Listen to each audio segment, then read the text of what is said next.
Pendant les 3 ans où Vicky a été paralysée, j'ai toujours été à ses côtés pour m'occuper d'elle. Elle avait dit qu'elle m'épouserait avec moi, mais après qu'elle s'est rétablie, je l'ai surprise sans le vouloir. Je l'ai entendu parler au téléphone avec Randy Orton, son premier amour. Elle lui disait « Il n'y a que toi que j'aime.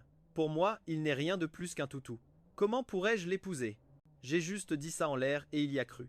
Cependant, elle ne connaissait pas la vérité. En réalité, j'avais été engagé par son père, Don Fernando Guerrero. Le dernier paiement de 70 000 dollars américains était déjà arrivé sur mon compte, alors je suis parti sans la moindre hésitation. Plus tard, elle est venue me trouver, les yeux rouges. Elle m'a demandé « Tu n'avais pas dit que tu resterais avec moi toute la vie ?» Peu de temps après que Vicky Guerrero s'est rétablie, j'ai eu des nouvelles. Un de ses amis m'a dit « Randy Orton est sur le point de reprendre la compétition. » Randy Orton, le premier amour de Vicky Guerrero. Cette année-là, parce qu'ils avaient rompu, Randy Orton était parti à l'étranger pour développer sa carrière à la WWE. C'est pour ça que Vicky Guerrero a conduit en état d'ivresse, ce qui a provoqué l'accident de voiture. J'ai hoché la tête. J'ai continué à pétrir la pâte. Dernièrement, le plat de saucisses en croûte était très populaire et Vicky Guerrero avait dit qu'elle voulait y goûter. Mais ne t'inquiète pas, Vicky Guerrero va définitivement t'épouser. On pense tous que tu es le plus adapté pour elle. Ce Randy Orton. Avant qu'il ait pu finir sa phrase, on a entendu le bruit de la serrure à empreinte digitale de la porte d'entrée. Juste après, 5 ou 6 hommes et femmes sont entrés. C'étaient tous des amis proches de Vicky. Ils étaient venus la féliciter pour son rétablissement. Vicky Guerrero marchait en dernière. Elle avait la tête haute. Elle parlait doucement avec le jeune homme à côté d'elle. Il ne m'a fallu qu'un regard. Vicky Guerrero l'a immédiatement protégé en le plaçant derrière elle. Son regard, qui était souriant un instant plus tôt, s'est rempli de méfiance. « C'est Randy, je t'en ai parlé. » Vicky m'a présenté le jeune homme derrière elle. Randy Orton m'a regardé bizarrement, puis s'est approché pour me serrer la main. « Tu es bien Vin Diesel, n'est-ce pas ? Enchanté de te rencontrer. » Il a souri radieusement. Mes mains étaient couvertes de farine.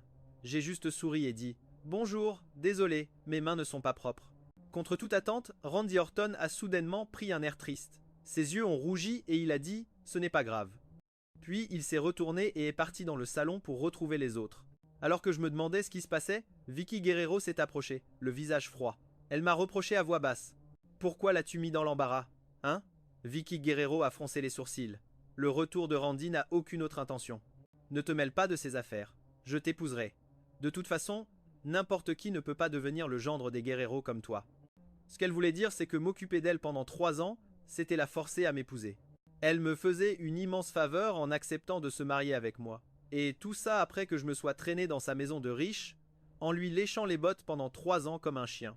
Elle a sûrement regardé trop de séries avec des PDG arrogants. J'ai eu l'intention de répliquer, mais je me suis souvenu de l'accord avec Don Fernando Guerrero, alors je me suis tu et j'ai continué à pétrir la pâte. Un instant plus tard, Randy Orton est revenu dans la cuisine. Il a ouvert de grands yeux et a demandé « Tonton Vin, est-ce qu'on peut ajouter du poisson frit à la cannelle au menu ?» Vicky Guerrero l'a suivi dans la cuisine, craignant que je ne lui fasse quelque chose. Dès que Randy Orton a fini de parler, Vicky a ordonné « Fais ce que Randy dit. Je suis très fatigué aujourd'hui. Mon taux de sucre va baisser si ça continue. » Ce plat de poisson frit à la cannelle est assez laborieux. Je n'avais pas vraiment envie de le faire. Ça pourrait être pour une prochaine fois. Cependant, à peine avais-je ouvert la bouche que Vicky Guerrero m'a humilié. « Non, tu n'as pas dit que tu ferais tout ton possible pour faire ce que je demande ? Tu le regrettes maintenant. Si tu le regrettes, dégage d'ici. » Elle a parlé fort. Quelques personnes ont accouru dans la cuisine pour voir ce qui se passait. Ils ont vu Vicky Guerrero m'humilier sans la moindre retenue. Elle était sûre que je ne partirais pas, que je tolérerais toujours son mauvais caractère. C'est pour ça qu'elle agissait si librement. Peut être que Vicky Guerrero me déteste vraiment. Mon existence lui rappelle toutes les humiliations des 3 dernières années. L'absence de sensation dans le bas du corps, l'incontinence. Personne ne veut être associé à ce genre de choses. Par conséquent, la personne qu'elle veut le moins voir, c'est moi. Mais je suis habitué à ces insultes.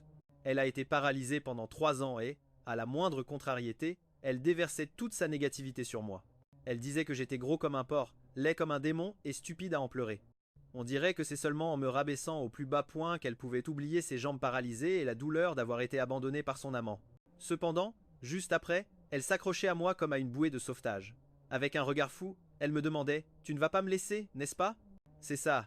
Je resterai avec toi pour toujours. » Quelle blague! Si ce n'était pas parce que Don Fernando Guerrero payait 14 000 dollars américains par mois, je l'aurais jeté dans un fossé. Pour qui elle se prend? Être saoule pour montrer son affection? Passe encore. Mais en plus, elle a conduit en état d'ébriété. Heureusement, elle n'est pas allée loin et a percuté un mur. Mais qu'est-ce qui se serait passé si elle avait blessé un innocent? Par conséquent, je n'ai aucune pitié pour Vicky Guerrero. En fait, je la déteste profondément. Mais je n'ai pas le choix. L'argent est difficile à gagner. Le dernier paiement n'est pas encore arrivé. Je dois continuer à sourire et à faire la paix avec elle. Oui. Alors, le jeune Randy a-t-il une autre demande? J'ai agi comme une femme sans caractère, toujours attentif, peu importe comment Vicky Guerrero me traitait. Les deux qui regardaient sur le côté se sont jetés un regard. Je les ai entendus murmurer. C'est vraiment un toutou? C'est ça. Je suis un toutou? Mais celle que j'aime, ce n'est pas Vicky Guerrero, c'est l'argent. Randy Orton a secoué la tête et a dit qu'il ne voulait rien manger d'autre, mais son regard vers moi était plein de suffisance et de provocation. Après que tout le monde soit parti, il s'est approché de mon oreille et a chuchoté. Tu crois que tu es digne de te battre pour Vicky Guerrero avec moi? Hein? Quel prétentieux, quel arrogant.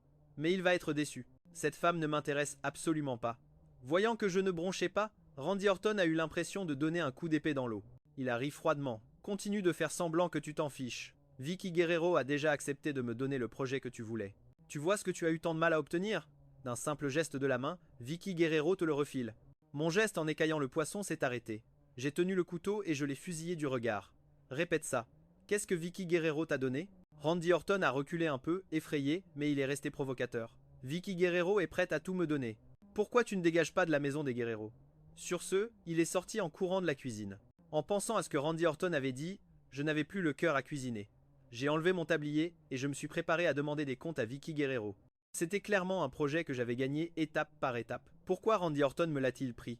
Il y a quelques jours, elle m'avait confirmé qu'elle me le donnerait. Je peux ne pas me battre pour une femme, mais en ce qui concerne le salaire et les avantages, je ne peux pas avaler ça.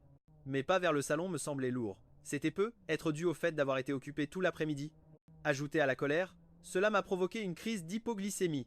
J'avais la tête qui tournait violemment. Cependant, en arrivant dans le salon, j'ai vu qu'ils se dirigeaient vers la porte d'entrée. Apparemment, ils allaient sortir. Je me suis appuyé contre le mur et j'ai demandé d'une voix faible. Qu'est-ce qui se passe? Vicky a froncé les sourcils et m'a jeté un regard de côté. Randy a faim. Je vais les emmener manger dehors. Il s'est avéré que toute la nourriture que j'avais préparée était inutile. Elle a fini de parler sans plus me prêter attention. Quelqu'un à côté d'elle a demandé « On devrait l'inviter à venir avec nous ?» Elle a ricané. « Laisse tomber. S'il vient, ce ne sera pas drôle. » Moi, je pensais à la faire du travail. Voyant qu'elle était sur le point de partir, j'ai avancé rapidement de quelques pas. J'avais la tête bien trop qui tournait. Tout mon corps a basculé en avant et je suis tombé la tête la première. Ma tête a heurté violemment la table basse en verre. Un craquement a retenti. Les bouteilles et les flacons sur la table basse se sont brisés en 1000 morceaux. Mon front a percuté directement le verre sans que je m'y attende. J'ai eu si mal que j'ai cru devenir fou. Je n'arrêtais pas de dire « Merde !» J'ai touché mon front. Ma main s'est remplie d'un liquide chaud. Ça faisait trop mal. J'avais tellement mal que je ne pouvais même pas crier. Des bruits de pas se sont approchés, mais Vicky Guerrero les a arrêtés. « Ne vous occupez pas de lui, il fait semblant », a dit Vicky Guerrero d'une voix moqueuse. Une chute ne va pas le paralyser. Qu'il se débrouille tout seul pour se relever. C'était ridicule. Même un étranger ne serait pas aussi cruel. Les pas de Vicky Guerrero et des autres se sont progressivement éloignés. Puis on a entendu le bruit de la porte qui se fermait. Tout est devenu silencieux. Je ne pouvais plus bouger. Je perdais beaucoup de sang par la tête. J'ai cru que j'allais mourir. Je me suis débattu pendant un long moment. Finalement, j'ai réussi à attraper mon téléphone. J'ai appuyé avec difficulté sur le bouton d'appel d'urgence. Et avec ma conscience qui s'estompait de plus en plus, j'ai appelé une ambulance pour moi. À l'hôpital, le médecin m'a dit que j'avais une légère commotion cérébrale et que j'avais besoin de repos. Il était déjà très tard. Quand j'ai regardé mon téléphone, j'ai soudain vu une notification indiquant que mon compte en banque avait reçu de l'argent. 7000 $ américains étaient arrivés. Il s'est avéré que Don Fernando Guerrero avait viré l'argent tôt ce matin-là. Mais j'avais ignoré le message. Une immense joie a immédiatement fait disparaître la douleur de ma blessure à la tête. Finalement, je n'aurais plus à servir cette salope de Vicky Guerrero. Effectivement, mon téléphone a sonné. C'était Vicky Guerrero qui appelait. Je n'ai pas réagi à temps et j'ai répondu. De l'autre côté, on entendait du bruit. La voix d'une de ses amies a dit « Beau-frère, la sœur Vicky est saoule, viens vite la chercher. » J'ai entendu Vicky Guerrero, complètement ivre. Dis-lui de dégager et de venir chercher Randy. Avant, je ne refusais jamais ses demandes et maintenant qu'elle l'est. Je me suis débrouillé tout seul. J'ai raccroché sans hésiter. Finalement, tout est devenu silencieux. Tôt le lendemain matin, j'ai demandé à quitter l'hôpital. Je suis allé chez Vicky Guerrero pour faire mes affaires. J'ai ouvert la porte, plusieurs flaques de vomi sautaient aux yeux. Des chaussures étaient éparpillées partout. Le vase qui était tombé quand j'avais chuté sous la table basse était toujours là, par terre. Vicky Guerrero dormait profondément sur le canapé, ses vêtements tout froissés. Elle était sale. Je l'ai regardée en fronçant les sourcils. Avant, quand elle était paralysée, la maison était toujours impeccable grâce à moi. Maintenant qu'elle peut courir et sauter, Elle a vite transformé la pièce que je venais de nettoyer en un vrai foutoir. Ce n'est pas qu'elle n'avait pas les moyens de payer une femme de ménage, mais elle voulait délibérément me contrarier. Je me suis toujours demandé pourquoi, après son rétablissement, son attitude envers moi avait encore empiré. Peut être qu'elle est juste tordue. Ignorant Vicky Guerrero qui était ivre-morte, je suis allé directement dans ma chambre pour faire mes affaires. Ah, te voilà de retour. Prépare-moi un bol de nouilles. T'étais où hier soir? Pourquoi t'es pas venu me chercher? À un moment, Vicky Guerrero était apparue dans l'encadrement de la porte. Elle se tenait le front et sa voix était faible. J'avais déjà l'argent en poche. Qui voudrait encore jouer le rôle de son neveu? Je n'ai pas fait attention à elle et j'ai continué à faire mes bagages, mais en plus vite. Comme je ne répondais pas, Vicky Guerrero s'est finalement approchée. T'es sourd ou? Elle n'a pas fini sa phrase. Elle est restée abasourdie quelques secondes, puis elle s'est approchée. Elle a tendu la main et a doucement touché le bandage sur ma tête. Sa voix s'est adoucie. Tu es si blessé. Pourquoi tu ne l'as pas dit hier soir? Tu as besoin de quelque chose? Hier soir, elle m'a vu tomber de ses propres yeux et a même dit que je faisais semblant. Et maintenant, elle a déjà oublié. Quelle chance que je n'y sois pas resté. Je n'ai pas pu m'empêcher de ricaner. Après m'être occupé d'elle pendant 3 ans, j'avais toujours été prévenant, lui parlant toujours à voix basse. Ce ricanement soudain a déconcerté Vicky Guerrero. Elle a haussé les sourcils. Tiens, tiens, intéressant. Même toi, tu sais te mettre en colère. Je te pardonne de ne pas être venu me chercher hier soir, mais maintenant, va me préparer un bol de nouilles. Et tout de suite. Je l'ai encore ignoré. C'est là que Vicky Guerrero a remarqué que je faisais mes valises. Ses sourcils se sont immédiatement froncés. Tu n'en peux plus, c'est ça? Tu veux te barrer? Je te déconseille de jouer à ce petit jeu de je quitte la maison. Si tu oses passer cette porte aujourd'hui, alors casse-toi. Mais ne le regrette pas. Elle a balancé tout ça d'une traite, prête à tourner les talons et à claquer la porte. Elle pensait que j'allais la supplier de rester, mais j'ai juste continué à plier mes vêtements en silence. Vicky Guerrero s'est arrêtée sur le seuil de ma chambre, déconcertée. Puis, elle a fait irruption, m'a arraché les vêtements des mains et les a jetés violemment par terre. Vicky Guerrero était tellement en colère que ses yeux sont devenus tout rouges. La veille, elle était déjà ivre, les yeux injectés de sang. Maintenant, sous le coup de la colère, les veines de son cou ressortaient. Elle avait les yeux injectés de sang, tel un démon rampant hors des enfers.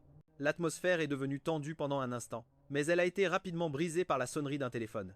Vicky Guerrero a regardé l'écran. Son visage s'est immédiatement adouci. J'ai su que c'était Randy Orton, sans l'ombre d'un doute.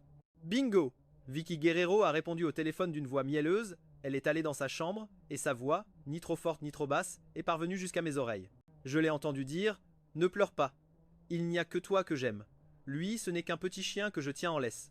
Comment est-ce que je pourrais l'épouser? J'ai juste dit ça en l'air, et il y a cru. Je le mettrai à la porte dans quelques jours. Quelle folle! Elle dit du mal de quelqu'un sans même prendre la peine de baisser la voix. Après avoir raccroché, Vicky Guerrero est revenue en trombe dans ma chambre. Tu as tout entendu, n'est-ce pas? Alors, sache où est ta place. Si tu ne le supportes pas, j'envisagerai de t'acheter une maison ailleurs. Oh, super. Je suis censé me mettre à genoux et la remercier? Il s'avère qu'elle a dit tout ça exprès pour que je l'entende. Elle a fait ça pour que je comprenne bien que je ne suis rien à ses yeux, et que si je continue à faire des histoires, elle me mettra dehors. Et son offre de m'acheter une maison, c'est juste pour me donner la carotte après le bâton. Mais pour qui elle me prend, sérieux? Peu importe ce qu'elle pense de moi, à ce moment précis, tout ce que je voulais lui dire c'était « T'es malade ». Et c'est exactement ce que j'ai fait. Je l'ai pointé du doigt et j'ai hurlé ces 2 mots. Vicky Guerrero était sidérée. Son expression est immédiatement devenue horrible. Après sa paralysie, il y a eu une période où elle avait des troubles mentaux, mais elle s'en était remise. Mais la chose qu'elle déteste par-dessus tout, c'est que quelqu'un lui dise ces 2 mots. T'es malade. J'ai senti que ça allait mal tourner. L'instant d'après, elle m'a soudainement attrapé à la gorge. Sa prise s'est resserrée peu à peu. Son expression était absolument terrifiante. Elle m'étranglait si fort que ma vue a commencé à se brouiller. Des larmes se sont mises à couler toutes seules. Je n'avais plus d'air dans les poumons. Je ne pouvais qu'ouvrir la bouche, cherchant désespérément de l'air. Puis la prise de Vicky Guerrero s'est enfin desserrée. Je suis tombé au sol, toussant violemment. Imbécile, tu n'as pas été très sage ces derniers temps. 2 jours. Je veux un homme doux comme tu l'étais avant, mais maintenant tu n'arrêtes pas de me contrarier et ça me dégoûte. Elle s'est agenouillée et m'a tendu un mouchoir. J'ai toussé pendant un bon moment. Je ne l'ai pas regardé. Je me suis relevé tout seul, écœurant. Alors, rompons.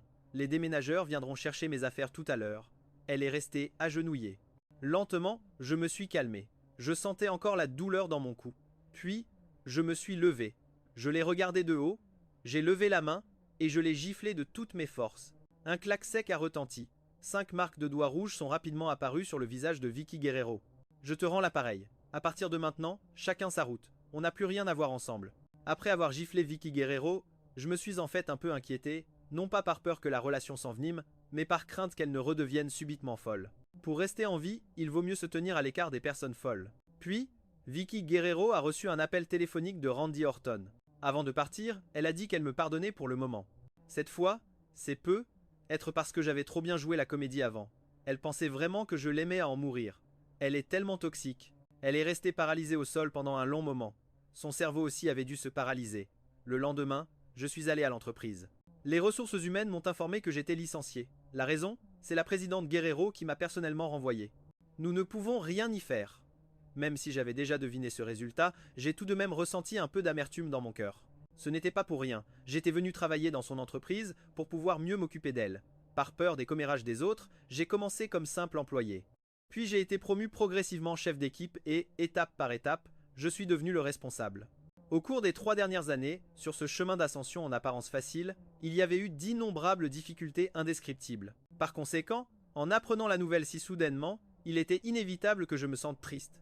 Après la tristesse, j'ai demandé combien d'argent ils allaient me verser en indemnité. Si ce n'est pas assez, je ferai un scandale. Le gars des ressources humaines semblait embarrassé. La présidente Guerrero a dit que si vous avez un problème, vous devez monter pour lui en parler. Je ne voulais pas voir Vicky Guerrero, mais ça me faisait mal de perdre l'argent des indemnités. J'ai serré les dents et j'ai pris l'ascenseur. Devant le bureau de Vicky Guerrero, j'ai frappé à la porte. Il n'y a pas eu de réponse de l'intérieur, mais j'ai faiblement entendu des voix d'hommes et de femmes qui parlaient. Je ne voulais pas pousser la porte et voir quelque chose d'indécent, alors je suis resté attendre à l'entrée du bureau avec une expression résignée. Mes jambes étaient déjà épuisées quand la porte s'est soudainement ouverte de l'intérieur. Randy Orton est sorti. Ses vêtements semblaient un peu en désordre. En me voyant, il a haussé les sourcils. J'ai entendu Vicky dire que tu as piqué une crise hier qui l'a mise en colère, n'est-ce pas? Désolé. Pour qui tu te prends pour te tenir devant elle? J'ai levé les yeux au ciel. Je suis parti sans attendre qu'il ait fini de se vanter. J'ai vraiment senti que Vicky Guerrero et Randy Orton étaient bien faits l'un pour l'autre. Ils étaient tous les deux trop prétentieux. Dans le bureau, Vicky Guerrero était adossée à son fauteuil, tenant des documents et les feuilletant, m'ignorant complètement. Je ne voulais pas perdre de temps, alors je suis allé droit au but et j'ai demandé mes indemnités. À peine avais-je fini de parler que j'ai entendu Vicky Guerrero claquer les documents sur le bureau. Tu es venu ici juste pour parler de ça? Et de quoi d'autre? Ça ne m'intéresse pas de me mêler de tes affaires avec Randy. J'ai compté sur mes doigts. Le montant des indemnités que je méritais était d'environ 20 et 1 000 $ américains. Mademoiselle Vicky, s'il vous plaît, dites au service administratif de virer le salaire de ce mois-ci et les indemnités sur ma carte de paie. S'il n'y a rien d'autre, je m'en vais. Ah, c'est vrai. L'entreprise aurait dû me payer l'assurance pour ce mois. Elle n'a rien dit. Son visage était aussi noir que le fond d'une marmite. Ayant dit tout ce que j'avais à dire, j'ai tourné les talons et je suis parti sans hésiter. Derrière moi, j'ai entendu le bruit d'une chaise qui glissait sur le sol.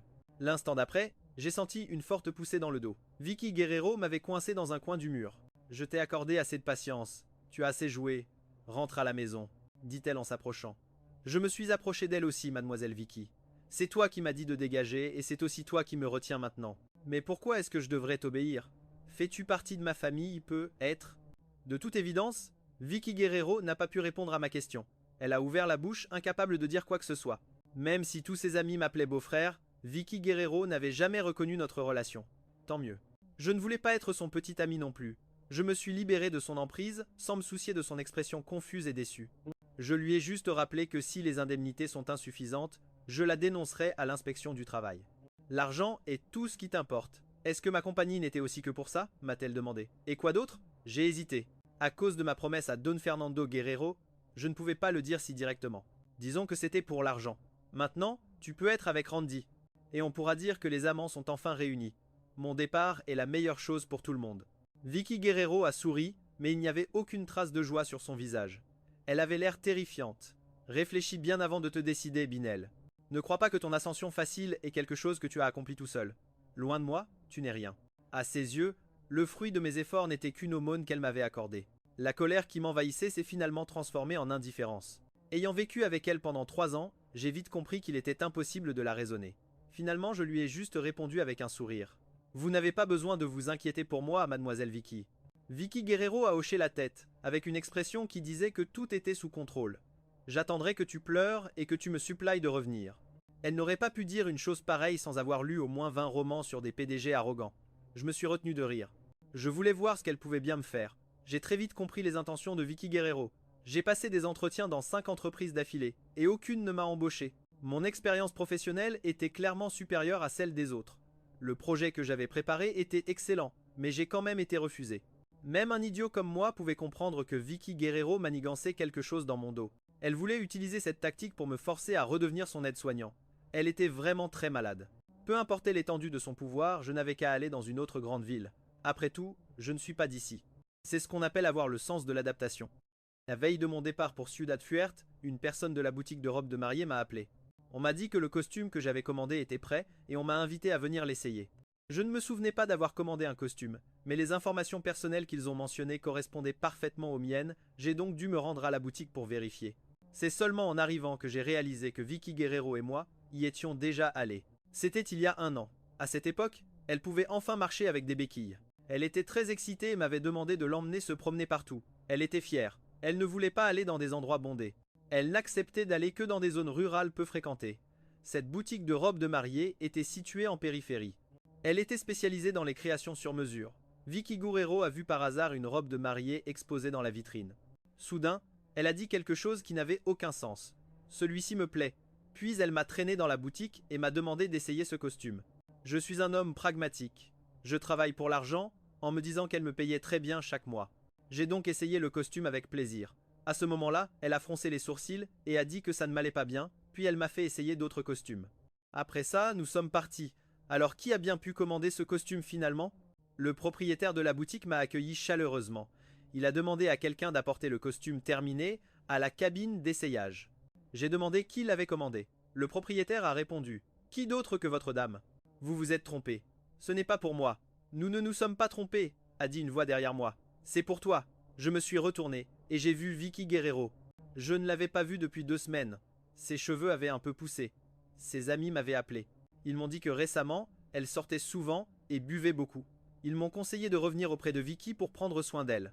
Beau-frère, si grande sœur Vicky continue de boire comme ça, son corps va lâcher. Beau-frère, grande sœur Vicky ne mange pas bien ces derniers temps. Parle-lui. Après ça, j'ai bloqué tous leurs numéros de téléphone. Je ne m'attendais pas à tomber sur Vicky ici. Après avoir entendu ce qu'elle a dit, je n'ai ressenti qu'un peu de dégoût. Elle disait qu'elle aimait Randy Orton, mais elle continuait de s'accrocher à moi. Je ne veux pas l'accepter, mademoiselle Vicky. Au revoir. Alors que je passais à côté d'elle, elle m'a attrapé le poignet et m'a traîné dans la cabine d'essayage. Je pensais que les leçons de ces derniers jours t'auraient fait comprendre que rester avec moi est la meilleure option. Apparemment, tu n'en as toujours pas conscience. Elle a pris une profonde inspiration. Je peux t'offrir un mariage, mais je ne peux épouser que Randy. Tu veux de l'argent? Je vais t'en donner.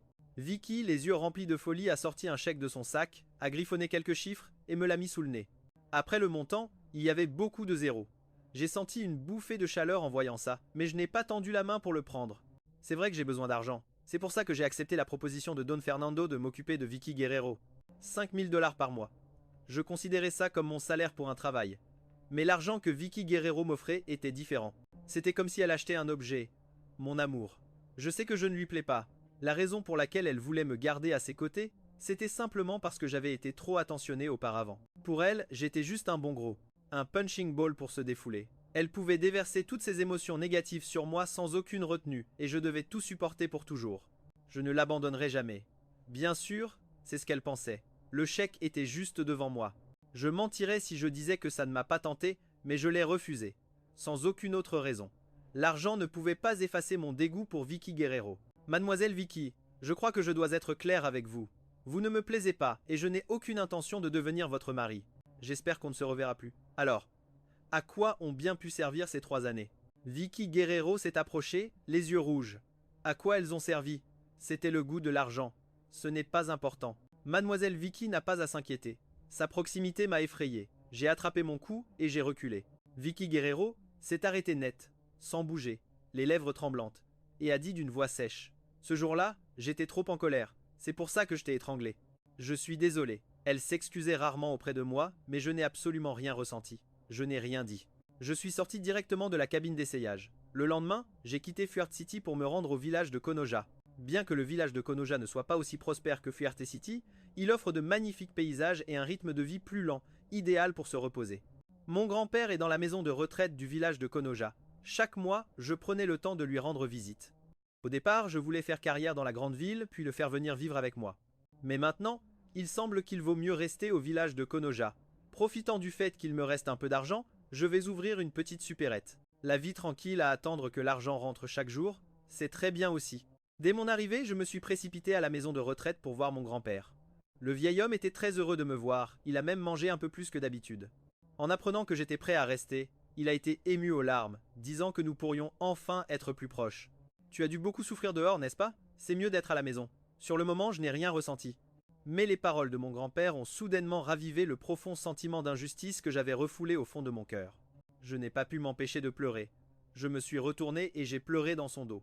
Quand j'ai séché mes larmes, mon grand-père a éclaté de rire. Il m'a demandé de l'emmener faire un tour en bas pour prendre l'air. En bas, les personnes âgées étaient réunies en petits groupes, jouant aux échecs ou au ping-pong. C'était très animé.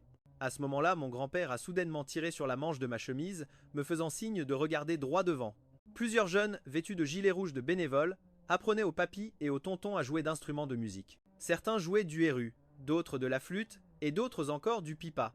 Ils semblaient être des étudiants de l'école de musique voisine. Je les voyais souvent quand je venais rendre visite à mon grand-père.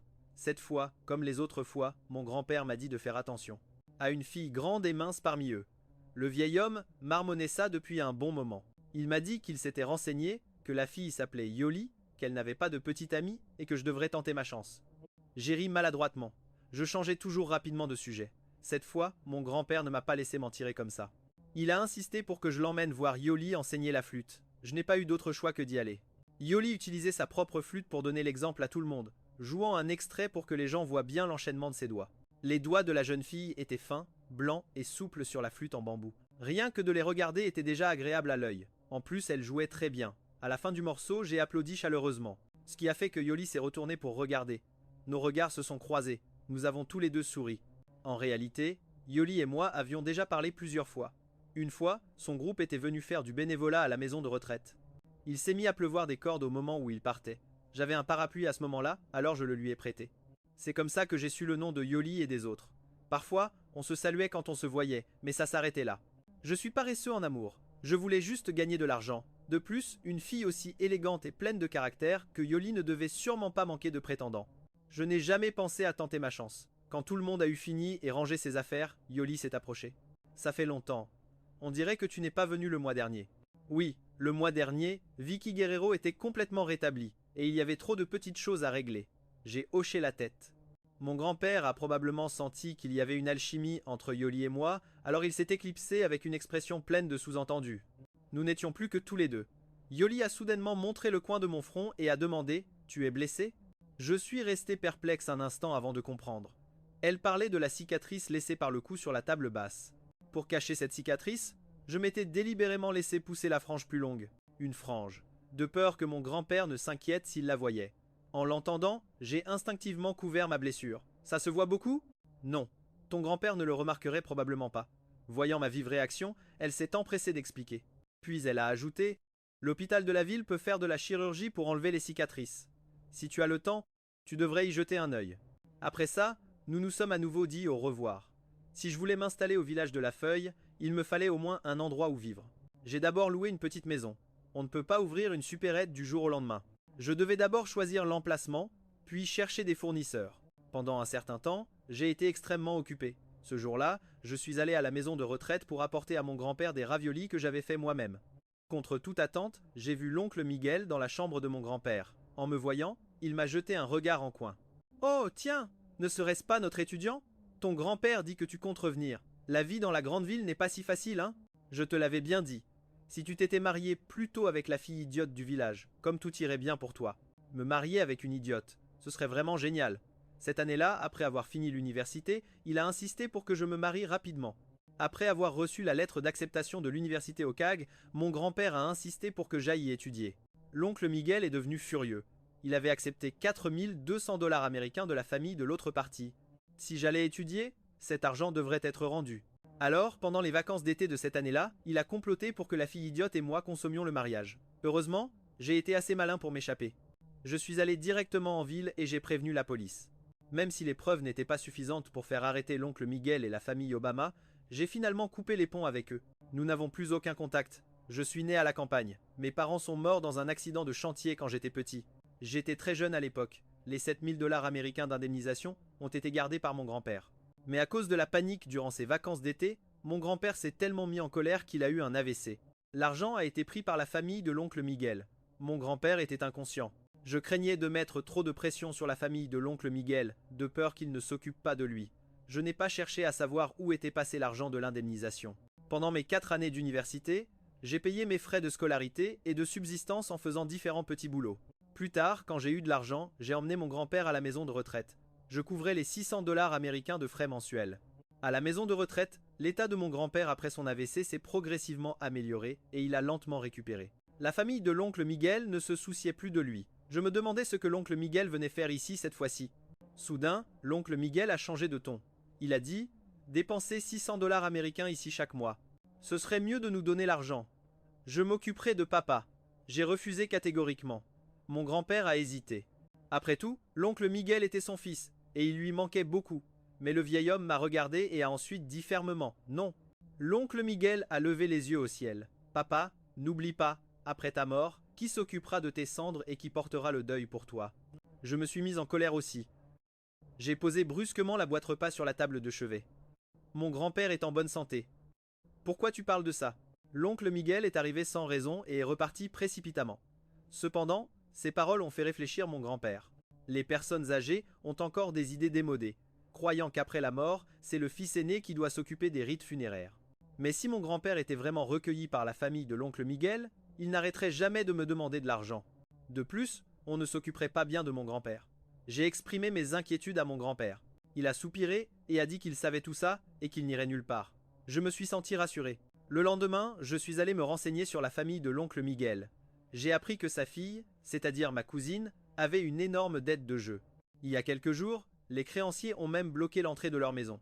Je n'allais pas me mêler de ce genre d'affaires. Je me suis concentré sur la supérette. Au cours des 3 dernières années, j'avais économisé plus de 100 000 dollars. Combiné aux politiques locales de ces dernières années, le prochain axe de développement du village de La Feuille devrait être le tourisme.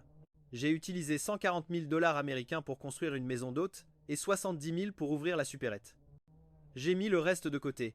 Le 2e mois après avoir quitté la grande ville, j'ai commencé à aménager le local que j'avais choisi. La bruine d'automne a duré plusieurs jours. Ce soir-là, j'étais avec les artisans pour une dernière vérification du système électrique et de la plomberie du magasin. Mon téléphone a soudainement sonné. C'était un numéro inconnu. Pensant que c'était un fournisseur, j'ai répondu nonchalamment. Allô. Il y a eu un long silence à l'autre bout du fil. J'ai redit allô. Ce n'est qu'après un moment que quelqu'un a parlé. 20, c'est Vicky Guerrero.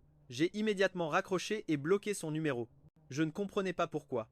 J'avais changé de numéro de téléphone. Elle trouvait toujours un moyen de me contacter. C'est resté un petit incident sans importance. J'ai continué à faire mon travail. Quand j'ai tout fini, j'ai fermé le magasin et je suis rentré chez moi. Au pied de la maison que je louais, j'ai vu une personne debout sous la pluie, complètement trempée, l'air perdu. Sous la lumière du lampadaire, j'ai clairement distingué son visage. J'ai été choqué de réaliser que la personne qui se tenait là, perdue sous la pluie, était Vicky Guerrero. Elle avait encore pété les plombs. Elle, bien sûr, m'avait déjà remarqué. En m'entendant prononcer son nom, elle s'est approchée en me souriant. Je t'ai enfin trouvé. N'approche pas, on peut très bien se parler à distance. J'ai rapidement reculé de quelques pas, gardant une distance entre nous. Qu'est-ce que tu me veux? Son sourire s'est figé. Puis, elle a forcé un sourire qui était pire que des larmes. Tu m'as manqué, alors je suis venu te voir. Je te cherche depuis longtemps. Être à cause de la forte pluie, j'ai cru entendre un sanglot dans sa phrase, alors j'ai hoché la tête. Ça y est, tu m'as vu. Maintenant, va-t'en. Vicky Guerrero, en me voyant sur le point de partir, a immédiatement voulu me suivre. Je l'ai fusillée du regard. Elle s'est tout de suite arrêtée. Pourquoi devrais-je partir? Tu n'avais pas dit que tu resterais avec moi toute la vie? C'est vrai, je l'ai dit, j'ai réfléchi un instant. Désolé. Je l'ai dit en l'air. Pourquoi tu y as cru? Elle a semblé incapable d'encaisser le choc. Son corps a chancelé. Elle tremblait. Non, tu ne l'as pas dit en l'air. Peux-tu arrêter de dire des choses aussi blessantes, s'il te plaît? Je t'en supplie.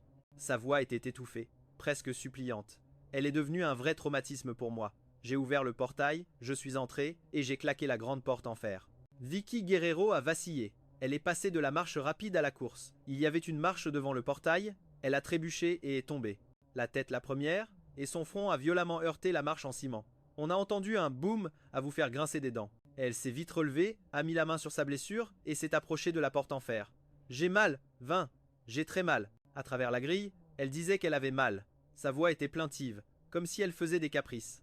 Mais face à mon regard indifférent, cette voix s'est peu à peu éteinte. Il ne restait plus que le désespoir sur son visage alors qu'elle me fixait. En m'approchant, j'ai vu que son visage était pâle, et ses lèvres aussi étaient blanches. Ses cheveux mouillés collaient à son front. L'eau de pluie se mélangeait au sang, formant des traînées sinueuses. C'était terrifiant. Va-t'en, si je te revois demain, j'appelle la police pour harcèlement. Au moment où je me retournais pour partir, j'ai cru l'entendre murmurer. Puis elle a demandé. Alors tu ne te soucies plus du tout de moi? Je ne lui ai pas répondu. C'est sûr qu'à un moment je me suis soucié d'elle. Pour être honnête, Vicky Guerrero et moi étions camarades à l'université d'Okage. Elle avait 1 an de plus que moi. Randy Orton, lui, étudiait dans une autre université. À l'université, j'entendais souvent les gens mentionner Vicky Guerrero. D'abord pour son physique remarquable, et ensuite pour sa famille riche et admirable. Sa mère était une femme d'affaires prospère, et son père était un mannequin très connu à son époque. Comparé à son éclat, j'étais quasiment invisible. Pendant ces 4 années, j'ai couru partout comme un fou. Le seul point commun entre Vicky Guerrero et moi était une salle de karaoké. J'y travaillais comme serveur. Le jour de son anniversaire, elle est arrivée dans la salle, entourée d'un groupe d'amis. Après qu'ils aient profité du service et soient partis, je suis entré pour nettoyer. J'ai découvert que le gâteau d'anniversaire à 3 étages était presque intact. Le jeter aurait été du gâchis. J'en ai coupé une petite part pour goûter, mais juste au moment où je portais la fourchette en plastique avec le morceau de gâteau à ma bouche. La porte de la salle s'est ouverte brusquement. Vicky Guerrero, qui était revenue chercher quelque chose, et moi, nous nous sommes regardés droit dans les yeux. Je me suis senti très embarrassé à ce moment-là. J'ai vite reposé le gâteau, attendant maladroitement les moqueries et les reproches qui allaient sûrement arriver. Mais Vicky Guerrero a seulement souri gentiment. Elle a dit qu'elle était revenue chercher ses écouteurs. Puis elle a pris les écouteurs qui étaient tombés sur le canapé, s'est approchée et m'a coupé une autre part de gâteau. C'est mon anniversaire aujourd'hui. Ne sois pas timide. Je lui ai souhaité un joyeux anniversaire, et elle a répondu. J'espère que tu seras heureux toi aussi. Vicky Guerrero ne savait probablement pas que sa phrase « J'espère que tu seras heureux toi aussi » m'a immédiatement fait monter les larmes aux yeux. À cette époque, je n'avais aucune raison d'être heureux. La seule chose que je pouvais faire, c'était de lutter pour survivre. Par conséquent, cette brève et étrange rencontre m'a fait éprouver un peu d'affection pour elle, mais rien de plus. J'étais très conscient du fossé qui nous séparait. Depuis tout petit, je n'ai jamais été du genre à me perdre en rêverie. Plus tard, j'ai entendu dire que la famille de Vicky Guerrero voulait qu'elle reprenne l'entreprise après son diplôme, mais son petit ami, Randy Orton, était déterminé à partir étudier à l'étranger. Les relations à distance pouvaient en effet, pour la forme, mais ironiquement, Randy Orton a annoncé qu'il avait trouvé le grand amour, la base, et lui a proposé de rompre avec Vicky Guerrero. Après ça, Vicky Guerrero a conduit en état d'ivresse et a eu son accident. J'ai appris la nouvelle 1 semaine après l'accident. Je ne sais pas pourquoi j'ai décidé d'aller à l'hôpital pour lui rendre visite. Devant la porte de sa chambre d'hôpital, j'ai rencontré Monsieur Fernando Guerrero. Il a cru que j'étais aussi un camarade de classe de Vicky. Il m'a pris la main, les larmes aux yeux, et m'a dit que Vicky devrait probablement rester alitée pour le reste de sa vie. Mon réconfort était inutile. C'est à ce moment-là qu'on a entendu le bruit d'objets qui se brisent dans la chambre. Une infirmière est sortie dans un état lamentable, ses vêtements tachés de nourriture. Monsieur Fernando Guerrero, les yeux rouges, m'a dit « C'est déjà la 4e aide-soignante que Vicky renvoie. » J'entendais Vicky crier de façon hystérique à l'intérieur. J'ai dit d'une voix forte « Laissez-moi essayer. » Cette tentative a duré 3 ans. Les gens disent « La vie est plus belle si elle s'arrête à la première rencontre. » Si nos chemins ne s'étaient jamais croisés, je me souviendrai probablement d'elle pour toujours comme de cette fille qui brillait de 1000 feux. Mais après être devenue paralysée, elle ressemblait à un démon tout droit sorti de l'enfer. Têtue, malade, hurlant sans cesse. J'ai retroussé ma manche. Mon bras gauche portait une énorme brûlure. C'était la cicatrice d'eau bouillante que je me suis faite quand Vicky est devenue folle et a jeté le thermos. À ce moment-là, elle a regardé les cloques qui apparaissaient rapidement sur mon bras. Elle a ri jusqu'à en pleurer. « Tu as peur? Alors dégage. » Bien sûr. Je ne suis pas parti. J'avais besoin de beaucoup d'argent à ce moment-là. Oui, je suis pragmatique à ce point. Au début, je me suis être approché de Vicky par sympathie, mais après avoir appris le salaire, j'ai immédiatement changé d'avis. Même si je devais devenir fou avec elle, je ne pouvais pas abandonner ce travail. Pendant ces 3 dernières années, Monsieur Fernando Guerrero m'a payé, en commençant par 4 000 $. Ce chiffre est monté à 28 000 $ plus tard. Les 70 000 $ finaux étaient considérés comme un bonus qu'il m'a donné. Pendant ces 3 ans, Vicky a été dans un état de folie pendant une année entière. Elle ne pouvait pas accepter le fait d'être handicapée. Randy Orton lui a rendu visite une fois, mais Vicky s'est cogné la tête contre le mur en jurant qu'elle ne le laisserait pas venir. Monsieur Fernando Guerrero ne s'est jamais montré devant elle.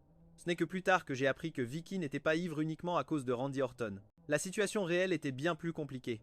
Randy Orton était parti à l'étranger parce que la famille Guerrero était sur le déclin à ce moment-là. Au bord de la faillite, la famille Solis était à l'affût. Ses parents avaient divorcé. Monsieur Fernando Guerrero était sur le point de partir aux États-Unis pour fonder une nouvelle famille et la mère de Vicky avait un enfant hors mariage. C'était comme si en un instant, sa famille et son amant l'avaient tous trahi. La présence de ces personnes ne ferait que la perturber davantage.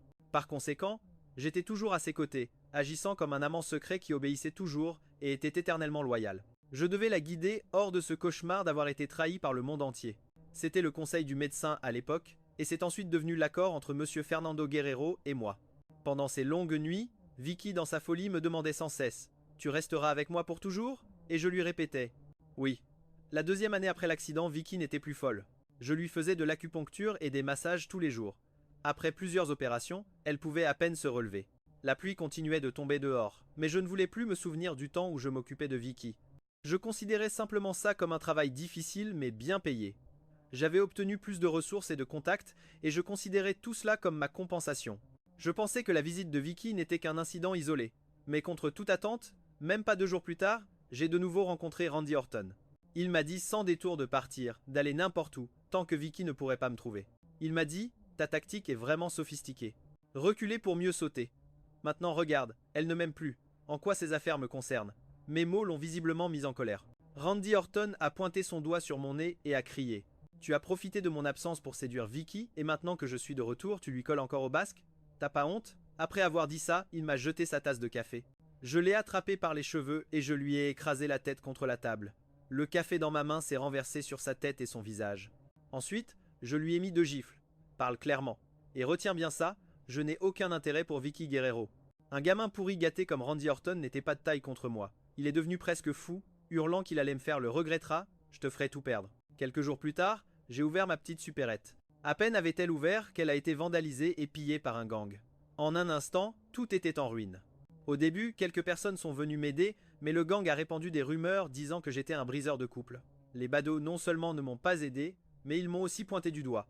Les machines cassées et le matériel endommagé étaient une chose, mais les mots écrits sur le mur avec de la peinture rouge sang, trompeur et briseur de couple, était impossible à ignorer. Pendant l'agression, j'ai aussi été légèrement blessé. J'ai ravalé ma douleur, et j'ai essayé de soulever les caisses renversées, mais je ne pouvais pas y arriver. Pourquoi est-ce que je me suis donné tant de mal pendant si longtemps et que ma vie est toujours aussi terrible? C'est le revers de la médaille. Les briseurs de couple ne finissent jamais bien.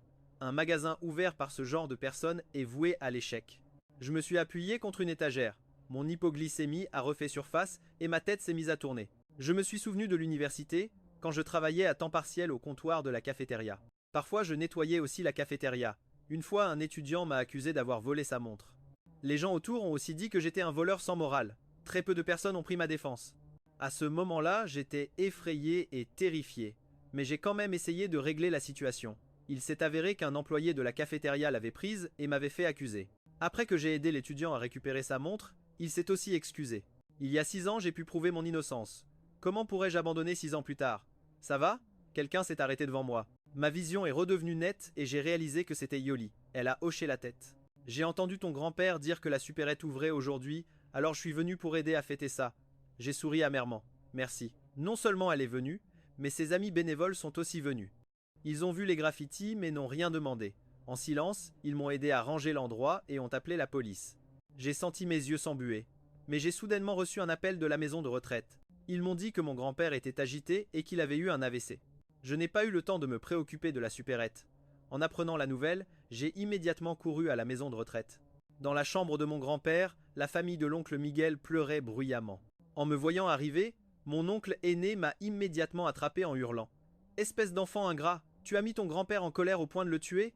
Venez tous voir cet enfant ingrat, qui séduit des femmes dehors, et qui met même son grand-père en colère au point de lui provoquer un AVC. » En un instant, tout le monde à cet étage s'est rassemblé pour assister au spectacle. Je n'ai plus pu garder mon calme. J'ai attrapé mon oncle et je l'ai interrogé sur l'état de mon grand-père. À ce moment-là, j'ai perdu le contrôle de mes émotions. J'ai été filmé et la vidéo a été mise en ligne. La courte vidéo s'est répandue rapidement. Les titres disaient « Le briseur de couple, sa supérette vandalisée, c'est bien fait pour lui. » Les nouvelles négatives à mon sujet ont déferlé sur le pays comme une vague. Je suis devenu le briseur de couple condamné par tout le monde. Randy Orton, lui, s'est fait passer pour la victime. Il a posté des photos adorables de lui et Vicky Guerrero sur les réseaux sociaux. Ces publications m'accusaient, disant que j'avais profité de ses études à l'étranger pour séduire Vicky Guerrero. Maintenant qu'ils étaient sur le point de se marier, je continuais de harceler Vicky Guerrero.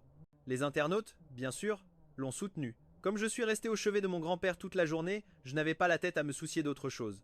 Vicky Guerrero a appris la nouvelle et est venue me voir. Elle a dit que si je revenais à ses côtés, elle pourrait m'aider à résoudre tous ses problèmes.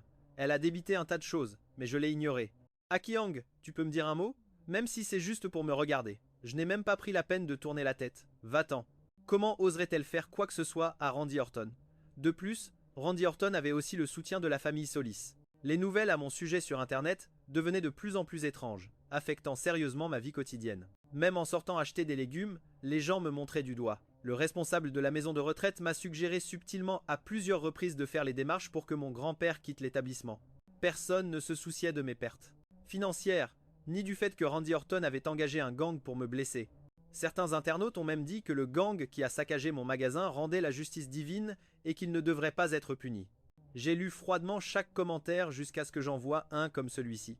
J'ai entendu dire qu'il a été élevé par son grand-père. Pas étonnant qu'il n'ait aucune manière. Ouais, qu'est-ce que son grand-père a bien pu lui apprendre de bon?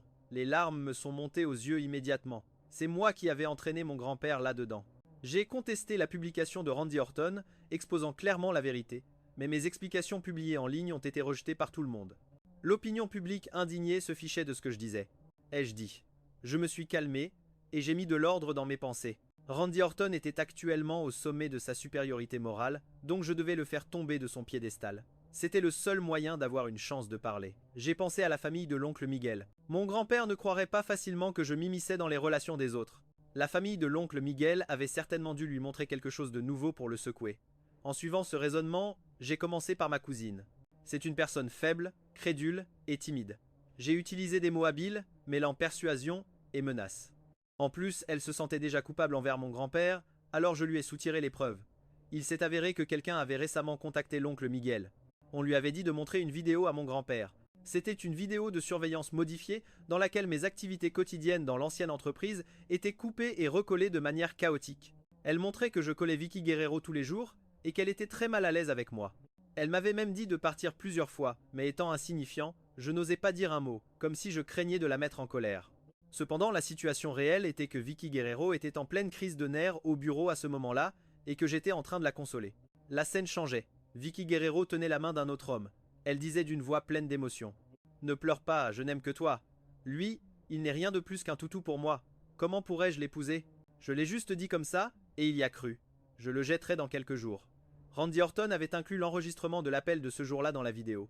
La vidéo montée de toutes pièces, ajoutée à l'invention élaborée du couple de l'oncle Miguel, a finalement horrifié et mis mon grand-père dans une telle rage qu'il a fait un AVC. Il a pensé que je m'étais vendu pour de l'argent afin de prendre soin de lui. J'ai pris une toute autre voie. J'ai monté un drame lacrymal en ligne, accusant la famille de l'oncle Miguel d'avoir fait du mal à mon grand-père, juste pour mettre la main sur les économies du vieil homme. Les mots-clés me concernant étaient tous en tendance. Le contenu venait d'être publié, et quelques internautes perspicaces ont remarqué quelque chose d'inhabituel. Cette vidéo a l'air super fausse. Sérieusement, comment l'oncle Miguel Devin pourrait-il avoir cette vidéo de surveillance? Très vite, quelqu'un a déterré l'histoire selon laquelle la cousine avait eu une énorme dette de jeu qui avait été réglée. La vérité était très claire. Quelqu'un leur avait ordonné de monter mon grand-père contre moi. Qui était cette personne? Inutile de le préciser. Être celui qui brise un couple est déjà détestable, mais s'en prendre à un vieil homme, c'est trop immoral. Il n'est pas mort en profitant de l'argent de l'autre. Il le mérite bien. Les internautes débattaient dans tous les sens, mais l'effet que je voulais était déjà atteint. Les gens ne soutenaient plus entièrement Randy Orton. Il ne pouvait plus se draper dans sa supériorité morale.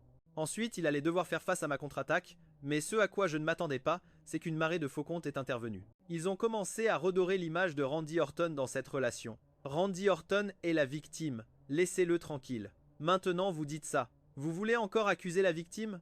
Je pense que même si le grand-père de Vin est mort de rage, c'est de sa faute. J'en ai tellement marre. Si seulement j'étais mort en dernière année de lycée. Ce jour-là, l'oncle Miguel nous avait enfermés, moi et cette idiote, dans une chambre. Quand elle s'est jetée sur moi, j'ai sauté par la fenêtre du 3e étage. Si j'étais mort à ce moment-là, je n'aurais pas eu à endurer tout ça. En silence, j'ai fait la toilette de mon grand-père, le regardant allongé sur le lit, la bouche tordue. J'ai de nouveau pensé. Je dois continuer à vivre, n'est-ce pas? Sinon, que fera mon grand-père? Ma petite supérette doit ouvrir. Ma maison d'hôte doit être inaugurée. Je ne vais pas perdre. Ce ne sont que des faux comptes. Je peux en louer aussi. Avant que je puisse agir, on a soudainement appris que le groupe Solis s'était effondré et était sur le point d'être racheté par Vicky Guerrero. Puis, l'entreprise de Vicky Guerrero a publié un communiqué disant qu'elle n'avait aucune relation de fiançailles avec Randy Orton, que tout n'était que de fausses rumeurs. Les preuves sous le communiqué montraient que lorsque Randy Orton était à l'étranger, il changeait de petit ami comme de chemise. Son amour pour Vicky Guerrero n'était pas digne de confiance. De nombreux employés de l'entreprise pouvaient en témoigner. Pendant les 3 années les plus sombres de Vicky Guerrero, seul Vin était à ses côtés pour l'accompagner.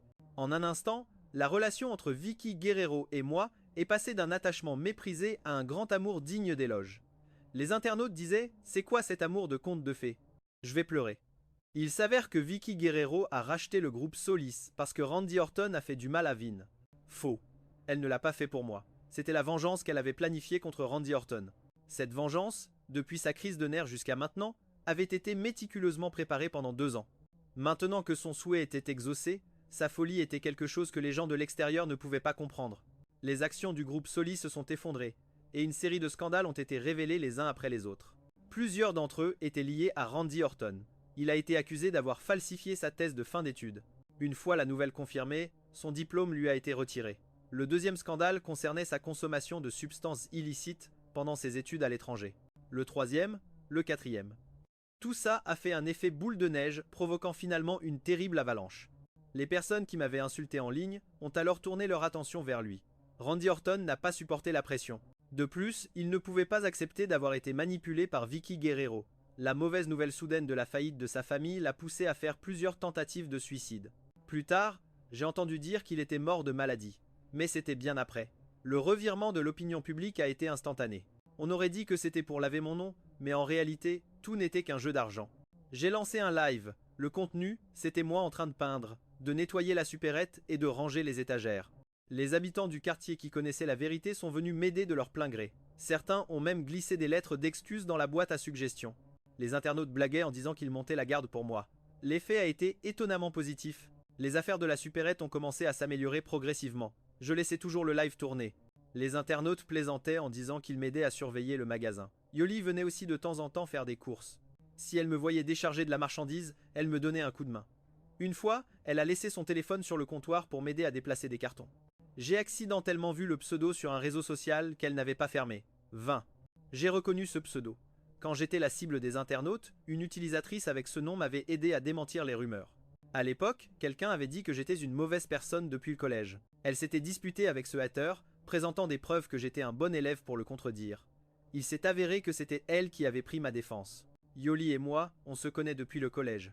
Sinon, comment aurait-elle pu en savoir autant? Comme elle n'en a pas parlé, je n'ai pas posé de questions. Après que l'entreprise de Vicky Guerrero a publié son communiqué, elle est venue me voir une fois. Quand elle est arrivée, j'étais en train de laver le visage de mon grand-père. Elle a regardé pendant un long moment. Soudain, elle a tendu la main, a pris le gant de toilette, l'a essoré et a continué à laver le visage de mon grand-père. C'est comme ça que tu prenais soin de moi à l'époque. Je l'ai regardée en silence. Elle a soudainement rougi. C'est fini. 20, est-ce que tu peux revenir? Ses yeux étaient pleins d'espoir, mais aussi méfiants, comme si j'étais un dieu de la fortune sur le point de disparaître. Un verre de cristal fragile qui disparaîtrait soudainement sous ses yeux. Vous croyez que parce que vous m'avez aidé à régler le problème de Randy Orton, je devrais pleurer de gratitude et revenir avec vous? Elle s'est empressée de s'expliquer. J'étais très calme. Face à elle, mon cœur restait de marbre. Randy Orton venait à peine de causer des problèmes en ligne. Vous auriez pu m'aider à éviter tout ça, n'est-ce pas? Mais vous ne l'avez pas fait, parce qu'à ce moment-là, c'était la phase finale de votre plan. Vous aviez besoin de stabiliser la famille Solis pour qu'ils tombent dans le piège que vous leur aviez tendu. J'ai cligné des yeux. J'ai lentement retiré le gant de toilette de la main de Vicky Guerrero. Je ne vous en veux pas, la vengeance est votre affaire. Mais je ne vous pardonne pas d'avoir failli me faire perdre mon grand-père à cause de vous.